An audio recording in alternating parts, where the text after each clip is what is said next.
generally people have things that are more within their personal purview that are more difficult to deal with and that they're avoiding, and that generally the way they avoid them is by adopting pseudo-moralistic stances on large-scale social issues so that they look good to their friends and their neighbors. That's what it looks like. Hey, shalom, shalom. I want to start off by giving all praises unto Yahweh, by Hashem, Yahweh Shai, by Harakakadash. I want to say double honor to our apostles, who are elders, which are GMS, who rule well. Also, blessed salutations to you brothers out there teaching and enduring truth, sincerity. Another blessed salutations to the innumerable multitude and the wheat that are amongst tares that are scattered abroad. This is a GMS any quick hit. Just going over, self-righteousness, and I'll just start off and we'll get into the scriptures. As usual, I don't know if I'm gonna put the video before or after, but it's gonna be a video real quick. So we're gonna go into Ecclesiastes chapter 7 verse 16. It says, "Be not righteous over much, neither make thyself over wise. Why shouldest thou destroy thyself?" Yeah, because as the scriptures say, there's a man that is wise that teacheth many and destroyeth himself.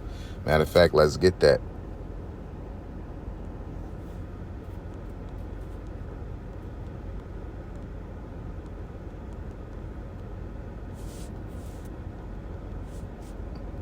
Because people prefer to sound wise than actually producing results, right? Sirach chapter 30, 37 and 19, it says, "There is one that is wise that teacheth many, and yet is unprofitable to himself. There is one that showeth wisdom in words, and is hated. He shall be destitute of all food." Yeah, being a know-it-all ain't the business, but outside of being a know-it-all, as in the video I'm going to present, the guy said a good point that people are incompetent within themselves. They can't fix themselves. So they try to find a avenue of fixing the world and making them look good in that way. So at the end of the day, they know that their self-image and their self-worth, they don't feel like shit. So to make themselves feel like something, they try to campaign in a place, in an area that can't be fixed by them or no one, such as you could say global warming, you could say racism, you could say economic affairs, financial affairs, that pretty much one individual can't change, and you pretty much become this a rally general for whatever subject you want to adhere to.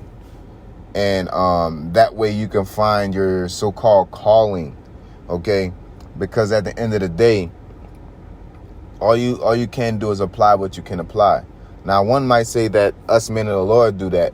We're nowhere near that, because we're not saying what somebody should or shouldn't do.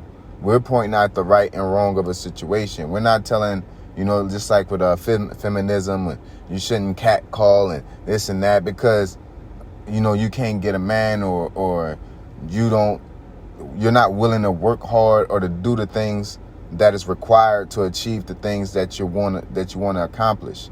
Instead, you want to place blame on a system, attack the system, become this person, because it's easy to micromanage what somebody's doing, and you're not willing to do the hard work and the labor. Okay. So let's read this next scripture. It says, Galatians 6 and 3, it says, "For if a man think himself to be something when he is nothing, he deceiveth himself. But let every man prove his own work, and then shall he have rejoicing of himself alone and not another. For every man shall bear his own burden." You see, so if you got a problem with something as an individual, you get up and go get it. Now, when we're talking about, the downfall of Esau and atrocities of him, we're talking about what he's doing and what's going to happen to him. We're not sitting here and BLMing it. You out there being a nigga, destroying your own community, and then you want to attack Esau and tell him what he needs to do. You know what I'm saying?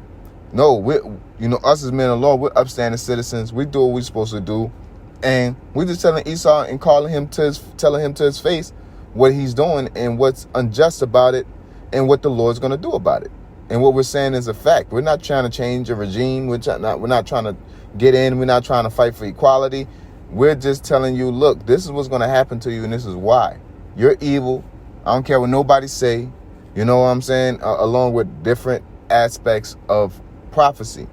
All right. But these other groups, you know, like I said, feminists, going green people, vegans or whatever, when you're trying to change the whole world from your perception, you know what I'm saying? And in hopes of fulfilling your self-worth and making yourself feel like you're somebody by making everybody believe or change because of you. You're not going to change people. People may conform, but you can't change nature, man. All right. Nature, a woman is not equal to a man physically. All right. And not equal. Now there's a ranking system. A man is above a woman, but I want to point out the fact that women have traits that men don't have, such as breastfeeding, you know, giving birth.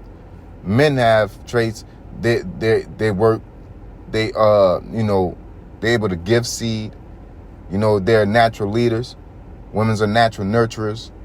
You know what I'm saying? Such on and so forth. There's different examples, but that fight for, I need, you know, this and that because you want either power or you want to feel like somebody instead of actually getting up and being somebody.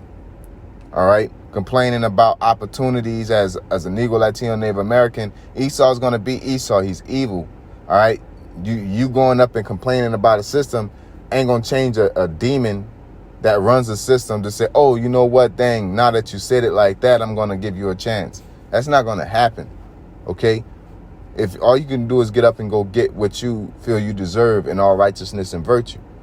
All right. But outside of that, to sit there and create a campaign and a movement ain't nothing but a self-righteous act to make you feel good about your incompetence and willingness to, be successful at the things that you're trying to achieve, you know.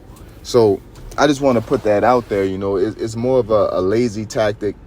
It's more of a blame game and not being able to take accountability and responsibility for being able to accomplish things. And this has way more to do than just generic examples that I brung out. I just brung them out because those are easy, more easy to understand because it goes all the way into the truth. It goes into every aspect. When you're not able to be as righteous, you want to micromanage everybody else, correct everybody else, because it's pretty much hiding your incompetences. All right. There's a whole big difference between micromanaging somebody and leading by example, man. When you lead by example, you can tell somebody to their face what it is and how do you do this. You know, our elders are able, by leading by example, they can tell us you need to get up and go out there and hit the highways at this rate, need to do the work at this rate because they're performing at that rate. You know what I'm saying? It's not like, you know, you're gone and you pop up and you want to, I am the reigning general, blase blah, and you need to listen to me. And this is what you need to do, and then you disappear again, you know.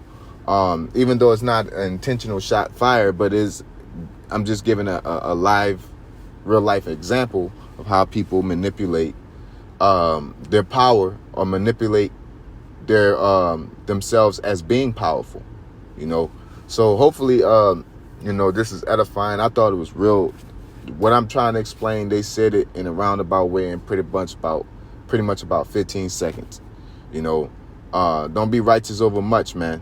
You're human. You make mistakes. You fix your mistakes. You work on yourself. And then the Most High will do the rest. Now, again, us as being prophets, number Satan, us as prophets, our job is to go out there and teach. You know, that's our job.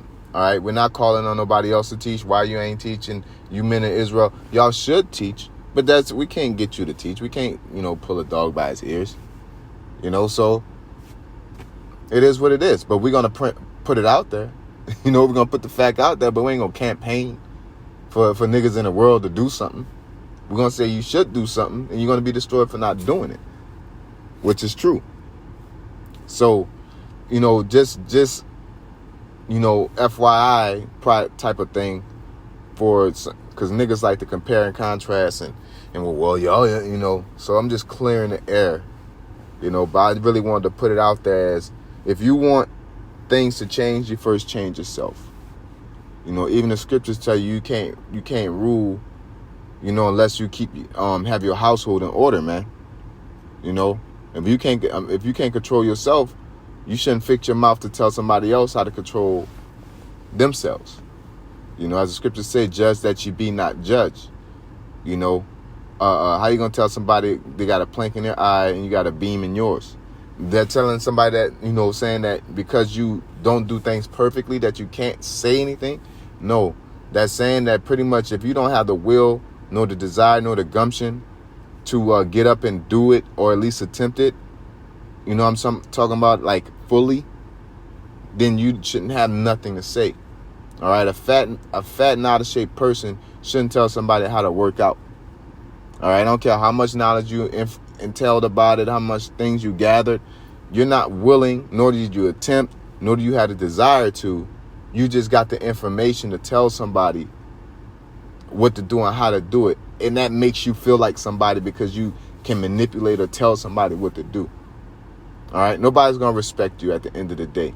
They're just going to respect the information. You just think you're getting glory from information that's already established by somebody most likely that was doing it. All right. So, if you pretty much, I would say at the end of the day, no guts, no glory. That's pretty much it. That's what I'm going to name the lesson. No guts, no glory. Nothing too much about it. I just want to, hopefully this is inspiring, even though it didn't come in that light. But it should invigorate you to say, I need to get up and do this. I need to, make myself better. Even brothers within the camps. If you feel like a camp is being ran a certain way and you feel like brothers are missing elements and we should increase in this or that, then you increase in it and let that motivate those around you. And then you present, the opportunities. But you can't just, make up something for brothers. As it says, a friend, let me see here. I actually just read it today.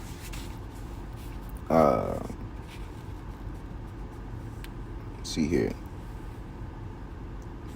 I start in Sirach 37:7. Okay, it says, every counsel is stole of counsel, but there is some that counseleth for himself. Beware of a counselor, and know before what need he hath, for he will counsel for himself, lest he cast a lot upon thee, and say unto thee, thy way is good, and afterward he stand on the other side to see what shall befall thee. You see, and I actually want to do another lesson on this because this is a more roundabout. But, people will tell you things that's beneficial to themselves, and some people just want to sound smart and want to belittle you in order to make themselves feel better because their life is going to shit. So they want to bring you down to make themselves feel like they're doing something. But to the person that's doing it, your life ain't going to change. Just because you made somebody else's life better, again, as the scriptures say, you wise man teach many, but destroy his own self. You're not doing nothing. Yeah, I showed him how to do that, but you are still fucked up. If I'm teaching you how to be righteous and be an Israelite, and I'm just a 2/3 nigga, and I'm like, yeah, and you out there doing lessons, teaching thousands of people, and I'm like, yeah, I gave him the game, but I'm a wicked nigga. God forbid, but I'm just giving an example. At the end of the day, you're still a wicked nigga, and that person's doing the work of the Most High. So what glory is it to try to put your name on top of somebody else's house, man? Building upon another man's work, man. So I just wanted to share that, man, and hopefully that was edifying. Once they call hello, y'all, Bashimi Al-Shai, Bahara Kadash, Daban apostles who are elders who rule well. Blessed salutations to you, brothers out there teaching and enduring truth and sincerity. And our elders are the elders of GMS. Once again, Shalom. I think that generally people have things that are more within their personal purview that are more difficult to deal with and that they're avoiding, and that generally the way they avoid them is by adopting pseudo-moralistic stances on large-scale social issues so that they look good to their friends and their neighbors. That's what it looks like.